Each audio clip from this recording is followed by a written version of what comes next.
Hello दोस्तों, स्वागत है आपका घटना चक्र जी के चैनल पर। और आज के वीडियो में हम लोग पढ़ेंगे उत्तर प्रदेश स्पेशल का एक अगला महत्वपूर्ण टॉपिक, जो कि रहेगा हमारा उत्तर प्रदेश की जलवायु से संबंधित। यदि हम इसको थोड़ा डिटेल में जानेंगे इस वीडियो को, तो जो इससे बनने वाले क्वेश्चन है एग्जाम में तो वो एक भी गलत नहीं होंगे। तो चलिए स्टार्ट करेंगे वीडियो को। और अगर आपने यूपी जीके की और भी वीडियोस नहीं देखी हैं, जो कि आपको इसी चैनल पर मिल जाएगी इसी प्लेलिस्ट पर, तो आप पहले उनको भी देखिएगा। तो आपके जो भी टॉपिक क्लियर नहीं हुए होंगे वो इन वीडियो को देखने से क्लियर हो जाएंगे, क्योंकि काफ़ी अधिकतर वीडियो कम समय में बने हुए हैं और फुल डिटेल के साथ। तो आपने अगर उसको नहीं देखा है तो आप उसको भी देखिएगा जाके। यदि बात करें जलवायु की, तो जलवायु क्या होती है, पहले तो हमें ये पता होना चाहिए जलवायु और मौसम में क्या अंतर होता है। तो जलवायु किसी क्षेत्र या स्थान के मौसम का लंबे समय या दीर्घकालीन तक बने रहने की अवस्था को जलवायु कहा जाता है। जैसे किसी क्षेत्र विशेष की जलवायु 30 से 40 साल तक ऐसी ही बनी रहती, तो वो उस प्रदेश की जलवायु कहलाती है। और यदि बात करें मौसम की, तो मौसम कम समय के लिए परिवर्तित होता है। जैसे किसी क्षेत्र विशेष में होने वाली अल्प समय या अल्पकाल के लिए होने वाली वायुमंडलीय गतिविधियों को मौसम कहा जाता है, जो उसमें परिवर्तन होते हैं। जैसे कि आज अभी धूप निकली हुई है, तो 2-4 घंटे बाद बारिश का मौसम हो जाएगा। तो ये क्षणिक होता है, अल्पकालीन के समय जो वायुमंडलीय गतिविधियां होती हैं उनको मौसम कहा जाता है, जो परिवर्तन होता है। और जो जलवायु होती है वो दीर्घकालीन, मतलब लंबे समय तक रहती है कि इस प्रदेश की जलवायु ऐसी है। इसका डिफरेंस या अंतर 30, 40, 50 साल के बीच में डिसाइड किया जाता है। तो अब आपको पता चल गया होगा कि जलवायु लंबे समय तक का के लिए रहती है, और मौसम जो रहता है ये क्षणिक रहता है, अल्पकालीन समय में ये परिवर्तित होता रहता है। तो आपको पता चल गया होगा। बात करें जलवायु को प्रभावित करने वाले कारक, तो वहाँ का तापमान हो गया, अक्षांश देशांतर जो रेखाएं होती हैं, काल्पनिक रेखाएं, इनसे भी बहुत ज़्यादा जलवायु को प्रभावित होता है। और हवा का ताप हो गया, हवाएं कैसी चल रही हैं वहाँ की, या तो फिर समुद्र तल से उस क्षेत्र की ऊंचाई या दूरी कितनी है, तो ये सब चीज़ें हमारी जलवायु को प्रभावित करते हैं। तो क्वेश्चन बनता है ऑप्शन में कि जलवायु को प्रभावित करने वाले कारक निम्न में से कौन से हैं। तो आपको पता होना चाहिए, तापमान हो गया, अक्षांश रेखाएं हो गई, और क्या काल्पनिक रेखाएं हो गई, ताप का हवाएं या हवाएं का ताप हो गया, समुद्र तल से दूरी हो गई, ये सब चीज़ें जलवायु को प्रभावित करती हैं। यदि हम उत्तर प्रदेश की थोड़ी भौतिक अवस्था देखेंगे, तो हम जानेंगे कि हमारा जो उत्तर प्रदेश स्थित है ये हमारा कर्क रेखा के जस्ट ऊपर स्थित है। जो भारत में भारत के बीचों बीच से जो कर्क रेखा जाती है 8 राज्यों से, तो मध्य प्रदेश से जो ऊपर हमारा उत्तर प्रदेश है, तो वहाँ पर यहाँ पर जैसे कि कर्क रेखा यहाँ से जाती है, मतलब ये यूपी को नहीं टच करती है, यहाँ मध्य प्रदेश से होकर जाती है। तो कर्क रेखा के जस्ट ऊपर है हमारा उत्तर प्रदेश की स्थिति। तो यदि बात करें उत्तर प्रदेश की भौगोलिक विषमताओं के कारण क्षेत्रानुसार जलवायु में कुछ विषमता पाई जाती हैं। जैसे कि ये उत्तर प्रदेश को 3 जलवायु क्षेत्रों में बांटा गया है। पहला है भावर और तराई क्षेत्र, दूसरा है मैदानी क्षेत्र, और तीसरा है पठारी क्षेत्र। ये 3 अलग अलग भाग हैं। ये अगर हम भौतिक विभाजन के रूप में भी जानेंगे तो ये समझने में आसानी रहेगी। तो पहले तो बात कर लेंगे हम उत्तर का, ये जो ऊपर वाला हिस्सा है, क्योंकि यहाँ पर हिमालय है, तो उत्तर शिवलिक कह सकते हैं, या उत्तर प्रदेश का पर्वतीय क्षेत्र कह सकते हैं। और बीच वाला मैदानी भाग हो गया, और जो तीसरा है हमारा ये दक्षिणी या पठारी क्षेत्र, जो बुंदेलखंड एरिया कहा जाता है। तो ये इस हिसाब से ये विभाजन किया गया है। यदि आप इस हिसाब से हम जलवायु को समझेंगे तो हमें जलवायु को समझने में थोड़ा आसानी होगी। कर्क रेखा भारत के बीच से होकर गुजरती है। जैसे कि आपको पता है, ये भारत के 8 राज्यों से जो होकर जाती है, तो ये अगर कर्क रेखा जा रही है यहाँ के बीचों बीच से, तो हमारा उत्तर प्रदेश देखा जाए तो उसके ऊपर पे है। इस वजह से यहाँ पर अधिकतर गर्म रहता है, क्योंकि सूर्य के पास जब कर्क रेखा के पास जब सूर्य की स्थिति आती है, तब वहाँ पर गर्म ज़्यादा क्षेत्र हो जाता है। तो इससे हमको पता रहेगा कि हमारा उत्तर प्रदेश कहाँ पर स्थित है, तो कर्क रेखा के ऊपर, जिस कारण यहाँ पर अधिकतर गर्म जलवायु पाई जाती है। और यदि हम ग्लोब में देखें तो ये विषुवत रेखा है हमारी 0 डिग्री, जिसे अक्षांश कहते हैं, और ये कर्क रेखा है, और ये हमारी मकर रेखा है। तो हमारे अगर उत्तर प्रदेश की स्थिति कर्क रेखा, भारत यदि यहाँ पर है, इस बीचों बीच है यहाँ पर, तो उत्तर प्रदेश भी यही है। तो जब सूर्य की स्थिति कर्क रेखा की ओर बढ़ने लगती है, तब प्रदेश का तापमान में अधिक वृद्धि हो जाती है। तो इससे पता चल जाएगा हमको कि यदि यहाँ पर हमारा शीतोष्ण कटिबंध है, और यहाँ पर उष्ण कटिबंध है, जो कि भारत की स्थिति के पास है, और यहाँ पर हमारा शीतोष्ण कटिबंध है। तो इस प्रकार से देखें तो भारत जो बीचों बीच इसके और इसके, जो हमारे बीचों बीच स्थित है भारत की, इस वजह से हमारे उत्तर प्रदेश या भारत की जलवायु कैसी हो जाएगी, तो उष्ण कटिबंधी मानसूनी, या इसको समशीतोष्ण उष्ण कटिबंधी कह सकते हैं। तो देखिए, ये शीतोष्ण कटिबंध है, यहाँ पर उष्ण कटिबंध है, और यहाँ पर हमारा उत्तरी, ये उत्तर का नॉर्थ पोल हो गया, ये साउथ पोल हो गया। तो ये हमारा उत्तरी फिर से अगर इसको ग्लोब में देखें तो हमारा ये है 0 डिग्री अक्षांश, ये हमारी कर्क रेखा और ये हमारी मकर रेखा। और हमारा जो उत्तर प्रदेश या भारत है, भारत की जो स्थिति है यहाँ पर है, और ऊपर कर लीजिए थोड़ा तो, और यहीं पर उत्तर प्रदेश है। तो जब सूर्य की स्थिति कर्क रेखा के नज़दीक आती है तो हमारा जो प्रदेश है भारत या उत्तर प्रदेश ये गर्म हो जाता है, क्योंकि हम ये इस क्षेत्र में ज़्यादा, इन क्षेत्रों में ज़्यादा गर्म पाई जाती है। और ये सारे शीतोष्ण कटिबंध है, तो यहाँ पर मौसम कैसा रहता है, ठंडा रहता है। तो अगर जलवायु की बात करें उत्तर प्रदेश की, तो ये हो गया शीतोष्ण कटिबंध, ये हो गया उष्ण कटिबंध, और ये हो गया उत्तरी, ये नॉर्थ हो गया, ये साउथ हो गया। तो इस हिसाब से देखा जाए जो भारत की स्थिति है ये बीचों बीच इन रेखाओं के। तो कैसी जलवायु हो जाएगी, उष्ण कटिबंधी व मानसूनी। ये मोस्ट इंपॉर्टेंट है, ये पूछा जाता है बार बार एग्जाम में कि उत्तर प्रदेश की जलवायु कैसी है। तो उष्ण कटिबंधी व मानसूनी, इसी को समशीतोष्ण कटिबंध या उपोष्ण मानसूनी भी कहीं कहीं लिखा रहता है, तो याद रखेंगे। और यहाँ पर वर्ष भर में 3 ऋतुएं घटित होती हैं अपने उत्तर प्रदेश की बात करें, जिसमें ग्रीष्म ऋतु है, वर्षा ऋतु है और शीत ऋतु है। अब हम इनको डिटेल में थोड़ा पढ़ेंगे जिनसे एग्जाम में क्वेश्चन बनते हैं। यदि हम बात करें ग्रीष्म ऋतु की, तो ये मुख्यतः मार्च से जून तक रहती है। जो ग्रीष्म ऋतु है प्रदेश में मार्च से जून तक रहती है, और सूर्य का कर्क रेखा की ओर बढ़ने के साथ ही प्रदेश में तापमान में वृद्धि होना शुरू हो जाती है। जैसा अभी ग्लोब में बताया था कि जो सूर्य की स्थिति जब कर्क रेखा के नज़दीक आने लगती है तो प्रदेश में तापमान की वृद्धि होने लगती है, और जून में अपने उच्चतम बिंदु पर पहुंच जाता है। इसलिए जून में सबसे अधिक गर्मी रहती है, और यही कारण है प्रदेश का गर्म होना। और जब सूर्य कर्क रेखा पर सीधे चमकता है तो प्रदेश में गर्मी बढ़ जाती है, और इस कारण जून में सबसे अधिक उच्चतम बिंदु पर पहुंच जाता है और जून में अधिक गर्मी दर्ज की जाती है। ग्रीष्म ऋतु में प्रदेश का औसत यदि बात करें अधिकतम तापमान कितना रहता है, तो ये 360 नहीं है, ये इसको आप 36 डिग्री सेल्सियस, यहाँ पर 39 डिग्री सेल्सियस, यहाँ पर जहाँ पर आपको 0 दिख रहा है आप इसको डिग्री सेल्सियस समझिएगा। यदि बात करें प्रदेश में अधिकतम तापमान कितना रहता है, तो औसत तापमान की बात करें तो 36 डिग्री से 39 डिग्री सेल्सियस तक तापमान रहता है औसत में, और न्यूनतम कितना रहता है तो 21 डिग्री सेल्सियस से 23 डिग्री सेल्सियस तक ये अपने प्रदेश का तापमान दर्ज किया गया है। और यदि बात करें औसत तापांतर की, तो 14 डिग्री सेल्सियस ये पूछा गया है काफ़ी बार कि प्रदेश का औसत तापांतर कितना होता है, तापांतर, तो आप 14 डिग्री सेल्सियस याद रखेंगे। उत्तर प्रदेश में मई जून के महीने में तीव्र पवनें चलती हैं, जिन्हें पश्चिमी हवाओं को लू कहा जाता है। ये पश्चिम से चलती हैं और इन हवाओं को क्या कहा जाता है, लू कहा जाता है, और ये अत्यंत गर्म और शुष्क रहती हैं। और यदि बात करें कि प्रदेश में सबसे अधिक गर्मी कहाँ पर पड़ती है या किस जिले जनपद में पड़ती है, तो सबसे अधिक गर्म आगरा में पड़ती है, जो कि हमारा पश्चिमी क्षेत्र है। यहाँ पर सबसे अधिक गर्मी दर्ज की जाती है, और जो सबसे कम गर्मी है ये बरेली में पड़ती है।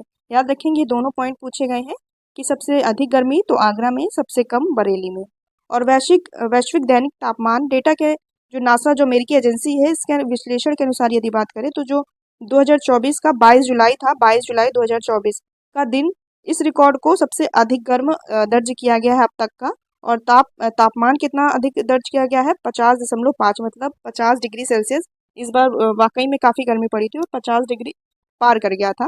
जो ग्रीष्म ऋतु का तापमान था, इसको 50 डिग्री पूछा जा सकता है कि वर्ष 2024 में अधिकतर तापमान कितना दर्ज किया गया है, तो 50.5 डिग्री। ये हो गया हमारा ग्रीष्म ऋतु। अब जो भी कर्क रेखा बताया था, इससे भी क्वेश्चन बनते हैं, तो इसको देख लेंगे। अधिकतर लोगों को पता होगा कि जो कर्क रेखा है अपने भारत के 8 राज्यों से होकर जाती है, तो पूछ लेता है इनमें से कौन सा राज्य नहीं है। तो अगर शुरुआत से देखें तो ये गुजरात हो गया, यहाँ पर हल्का सा राजस्थान टच कर रहा है, ये मध्य प्रदेश से सर्वाधिक गुजरती है। उसके बाद ये छत्तीसगढ़ है यहाँ पर, फिर देखें तो झारखंड है ये, और यहाँ पर है हमारा पश्चिम बंगाल, और इसके बाद है यहाँ पे त्रिपुरा है, और ये है मिजोरम। तो ये 8 राज्यों से होकर गुजरती है, ये उत्तर प्रदेश से होकर नहीं गुजरती है। ऑप्शन में उत्तर प्रदेश भी दे देता है, तो आप ध्यान रखेंगे कर्क रेखा उत्तर प्रदेश के उत्तर प्रदेश की स्थिति है ये कर्क रेखा से ऊपर है। ये चीज़ें हो गई कर्क रेखा के विषय में, इतना याद रखेंगे। अब हम देखेंगे वर्षा ऋतु, जो कि प्रदेश में जुलाई से अगस्त तक के मध्य रहती है। वर्षा ऋतु कब से कब तक रहती है, तो जुलाई से अगस्त तक रहती है। यदि हम भारत की मैप में देखें तो ये पूरब है, ये पश्चिम है, और ये पता है आपको सभी को, ये उत्तर है और ये दक्षिण है। तो यहाँ से अगर हम मैप से देखें तो ये हमारा है अरब की खाड़ी, ये है बंगाल की खाड़ी, और जो प्रदेश में अपना मानसून आता है ये बंगाल की खाड़ी से ही आता है। याद रखेंगे, पूछा जाता है कि उत्तर प्रदेश में का मानसून सबसे अधिक कहाँ से आता है, तो ये बंगाल की खाड़ी से ही उठता है। तो देखिए, बंगाल की खाड़ी से उठने वाला ये दक्षिण पश्चिमी मानसून, ये है दक्षिण पश्चिम, ये नीचे वाला हिस्सा, तो दक्षिण पश्चिम मानसून से जून के तीसरे या चौथे सप्ताह में प्रदेश के दक्षिण पूर्वी सिरे, जो कि ये वाला सिरा है, ये हमारा दक्षिण है और ये पूरब है, ये हमारा पूरब है। तो यहाँ से ये देखिए ये प्रवेश करता है हमारे उत्तर प्रदेश में, और इस मानसून का कुछ भाग वर्षा करते हुए सीधे पश्चिम की ओर निकल जाता है। तो यहाँ पे जैसे आपको पता है, अगर यदि यहाँ पर बात करें यूपी के मैप में, तो यहाँ पर हमारा हिमालय पर्वत है। तो जब हमारा जो दक्षिण पश्चिम मानसून पवनें जो यहाँ से निकलती हैं, तो ये आगे क्रॉस नहीं कर पाती है हिमालय पर्वत होने के कारण। तो यहाँ से ये टकरा कर वापस फिर आ जाती है, और जो वापस जब ये मानसून लौट कर आता है, तो ये जो हमारा उत्तर प्रदेश का तराई क्षेत्र है, यहाँ पर सर्वाधिक वर्षा करता है। तो ये लिखा हुआ है उत्तर की ओर आगे बढ़ता है और हिमालय से टकरा कर ये पुनः वापस आता है, और वापस होते हुए मानसून से ये तराई क्षेत्र में सबसे अधिक वर्षा करता है। और यदि पर्टिकुलर बात करें जनपद या जिले की, तो गोरखपुर जो तराई क्षेत्र है, यहाँ पर सर्वाधिक वर्षा होती है इसी दक्षिण पश्चिमी मानसून से, याद रखेंगे। और प्रदेश में लगभग 75 से 85% वर्षा इसी मानसून से होती है। और प्रदेश का सबसे यदि बात की जाए अधिक वर्षा की, तो कहाँ पर होती है, तो गोरखपुर में होती है, और औसतन बात करें तो 184 सेंटीमीटर, ये भी याद रखेंगे। और सबसे कम वर्षा कैसे कहाँ पर होती है, जब ये यहाँ पर आता है तो सबसे अधिक वर्षा यहाँ पर करता है, और यहाँ से पूरब से पश्चिम तक आते आते यहाँ पर इसका क्षेत्र प्रभाव कम पड़ने लगता है इन मानसूनों का। तो यहाँ पर सबसे न्यूनतम या कह सकते हैं सबसे कम वर्षा औसतन बात करें तो 54 सेंटीमीटर की यहाँ पर वर्षा नापी गई है। तो याद रखेंगे सबसे अधिक वर्षा गोरखपुर में होती है, सबसे न्यूनतम मथुरा में होती है। और कहाँ से प्रवेश करती है, जो हमारा दक्षिण पश्चिमी मानसून की स्थिति है, ये अपने प्रदेश में दक्षिण पूर्वी जो ये वाला हिस्सा है, यहाँ से अपने प्रदेश में प्रवेश कर कर आगे बढ़ती है, और आगे जब उत्तर की तरफ चलती है तो यहाँ पर हिमालय पर्वत होने की वजह से आगे नहीं जा पाती है, वहाँ से टकरा कर पुनः प्रदेश में वापस आती है। और इस जो लौटता हुआ मानसून होता है, इससे यहाँ पर जो ये तराई क्षेत्र है, यहाँ पर सर्वाधिक वर्षा होती है। अब आपको वर्षा ऋतु के बारे में समझ में आ गया होगा। और ये यहाँ से जो दक्षिण पश्चिम मानसून उठता है, तो ये जो अरब वाली, ये बंगाल की हो गई, इससे सर्वाधिक वर्षा होती है, और जो अरब की हो गई तो इससे नाम मात्र की ही वर्षा होती है। ये भी पूछा जाएगा तो याद रखेंगे, अरब सागर से नाम मात्र की वर्षा होती है। जो यहाँ पर लिखा हुआ है, आप यहाँ पर अरब सागर भी समझ सकते हैं कि जो इनकी दक्षिण पश्चिमी की दो अवस्थाएं होती हैं, तो एक बंगाल की खाड़ी जिससे सर्वाधिक वर्षा होती है, और एक अरब सागर की जो खाड़ी है, इससे प्रदेश में इस मानसून से सबसे कम वर्षा होती है। और उत्तर प्रदेश के साथ साथ भारत में भी यदि पूछा जाए तो सबसे सर्वाधिक अधिक वर्षा किससे होती है, तो ये जो दक्षिण पश्चिम मानसूनी है, इससे अधिक वर्षा होती है। अब अगला देखेंगे हमारी शीत ऋतु है।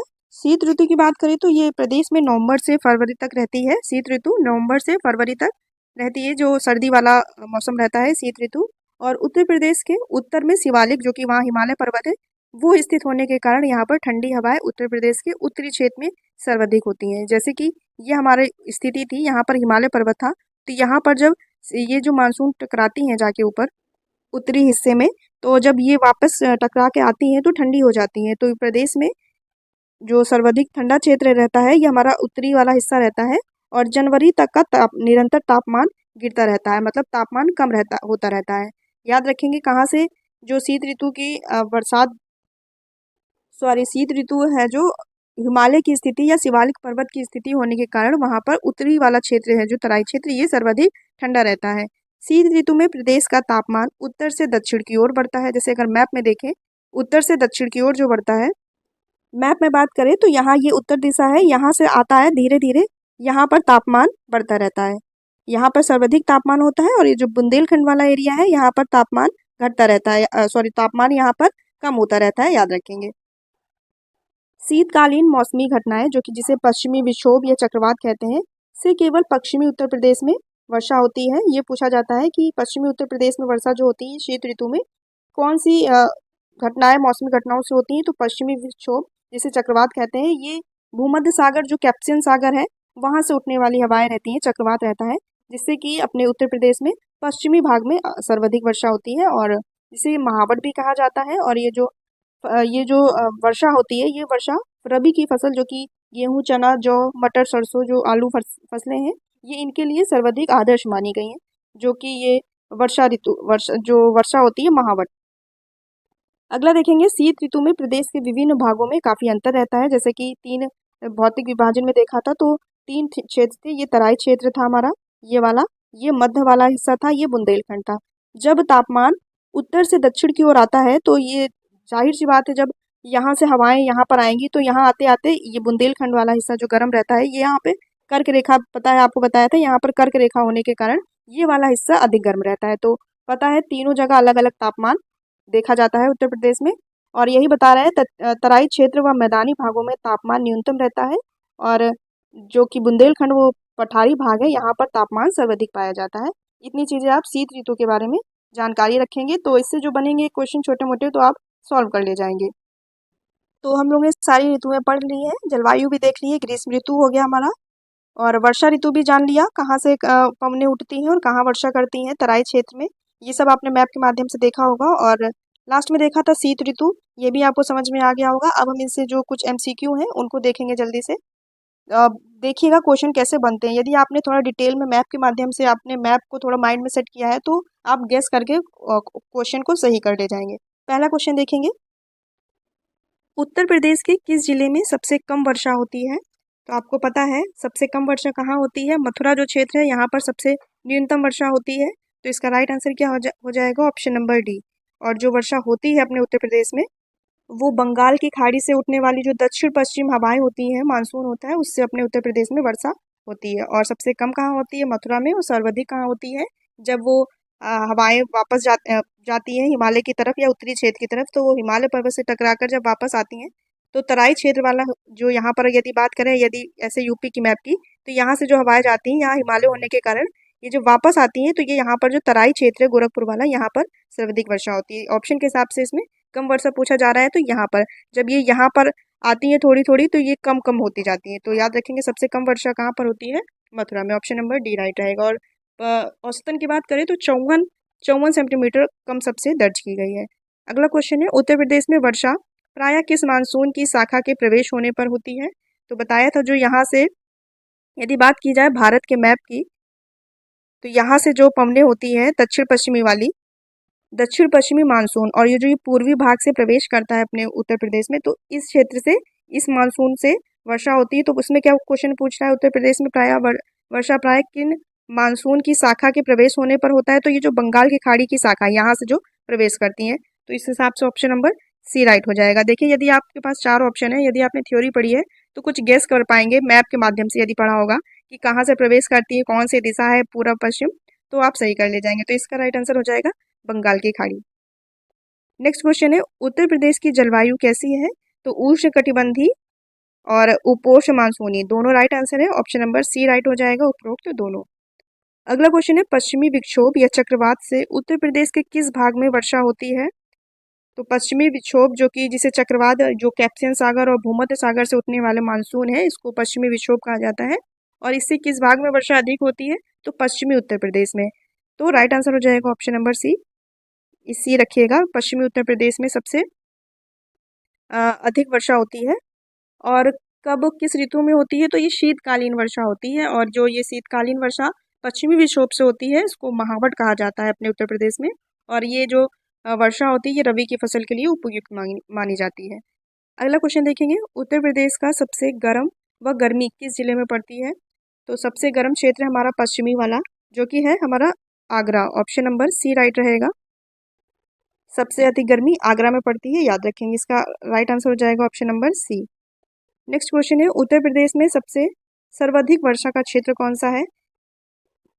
तो आप समझ पा रहे होंगे तराई क्षेत्र जो कि सर्वाधिक वर्षा होती है उत्तर प्रदेश में। जब मानसून यहाँ से जाता है और हिमालय पर्वत से टकराकर वापस आता है तो जो नीचे वाला हिस्सा है तराई क्षेत्र, यहाँ पर सर्वाधिक वर्षा होती है। तराई क्षेत्र की बात करें तो गोरखपुर में सर्वाधिक वर्षा होती है। अगला क्वेश्चन देखेंगे, प्रदेश में पूर्व से पश्चिम की ओर बढ़ने पर वर्षा की मात्रा में क्या परिवर्तन होता है? यदि मैप के माध्यम से समझे तो पूरब से पश्चिम पूछ रहा है, तो जब पूरब से पश्चिम की ओर यहाँ से जब वर्षा आती है वापस, यहाँ से होते हुए जब पूरब से यहाँ पश्चिम तक जाती है तो यहाँ पर परिवर्तन जो देखा जाए तो सबसे कम वर्षा होती है। तो क्या ऑप्शन राइट हो जाएगा उस हिसाब से? Option number B.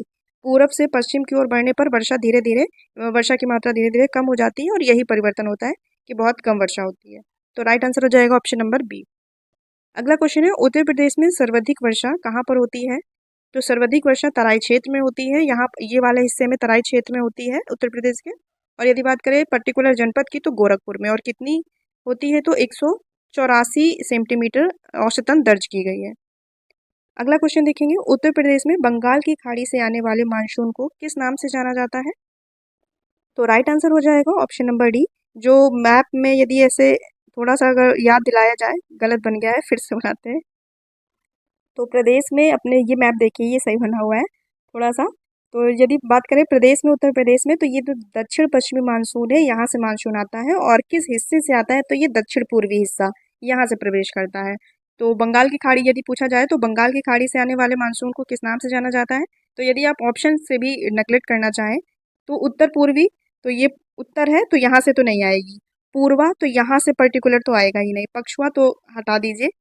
तो आप गेस कर पा रहे होंगे, दक्षिण पश्चिमी मानसून, तो राइट आंसर हो जाएगा ऑप्शन नंबर डी। यहाँ से अपने उत्तर प्रदेश में प्रवेश करती है बंगाल की खाड़ी। और पूछा जाए अरब बंगाल की खाड़ी या, तो आप बंगाल की खाड़ी लगाएंगे। अगला वन लास्ट क्वेश्चन देखेंगे, प्रदेश में ग्रीष्म ऋतु में दक्षिणी भाग या बुंदेलखंड में अधिक तापमान होने का कारण क्या है? तो हम लोगों ने पढ़ा था कि सर्वाधिक गर्मी क्यों पड़ती है अपने उत्तर प्रदेश में। जो कर्क रेखा, सूर्य जब, सूर्य की स्थिति कर्क, यहाँ पर जो कर्क रेखा निकलती है यहाँ से, तो सूर्य की स्थिति जब कर्क रेखा के नज़दीक हो जाती है, और हमारा यहाँ पर उत्तर प्रदेश बीच में पड़ता है ऊपर कर्क रेखा के, तो इस कारण यहाँ पर अधिक तापमान रहता है और अधिक गर्म रहता है। तो और जो सबसे नीचे वाला हिस्सा है यहाँ पर है, सबसे नीचे वाला हिस्सा जो बुंदेलखंड हिस्सा है, तो ये सर्वाधिक गर्म रहता है। तो इसका राइट आंसर क्या हो जाएगा? कर्क रेखा के नज़दीक होना। कर्क रेखा के नज़दीक होने के कारण प्रदेश में बुंदेलखंड क्षेत्र में सर्वाधिक अधिक तापमान रहता है। तो ये हो गए हमारे 10 क्वेश्चन। लास्ट क्वेश्चन आपके लिए एक टेस्ट है, उत्तर प्रदेश के किस जिले में बंगाल की खाड़ी से उठने वाले मानसून से सर्वाधिक वर्षा होती है? और ये पूछा गया क्वेश्चन है, आपको इसका आंसर बताना है कमेंट बॉक्स में। और बताइएगा दोस्तों वीडियो कैसी लगी, और अपनी तैयारी करते रहिएगा। और कम समय में वीडियो अगर देखना है आपको, तो इसका अगर आपको लग रहा है कि टाइम वेस्ट हो रहा है, तो आप जब आराम करें या आप पढ़ के थक गए हो अपने नोट्स को, तो अपना क्विक रिवीजन के लिए आप इस वीडियो को देख सकते हैं। और अपनी तैयारी करते रहिए, अपने नोट्स को रिवीजन करते रहिए। आपकी तैयारी आई होप अच्छी चल रही होगी, क्योंकि एग्ज़ाम का बहुत कम समय बाकी है। और जल्दी जल्दी आपके लिए स्टैटिक जीके और करंट अफेयर ऑल ओवर रहेगा, राष्ट्रीय और अंतर्राष्ट्रीय स्तर का, और यूपी करंट अफेयर। अभी आपके एग्ज़ाम से पहले ये सारे वीडियो अपलोड कर दिए जाएंगे, तो आप इनसे पढ़ सकते हैं। चलिए, बेस्ट ऑफ लक आपके एग्ज़ाम के लिए। और यदि आपने अभी चैनल से नहीं जुड़े आप लोग, तो चैनल से जुड़ सकते हैं, क्योंकि आपके लिए अच्छे अच्छे और इम्पोर्टेंट टॉपिक्स भी अपलोड किए जाएंगे।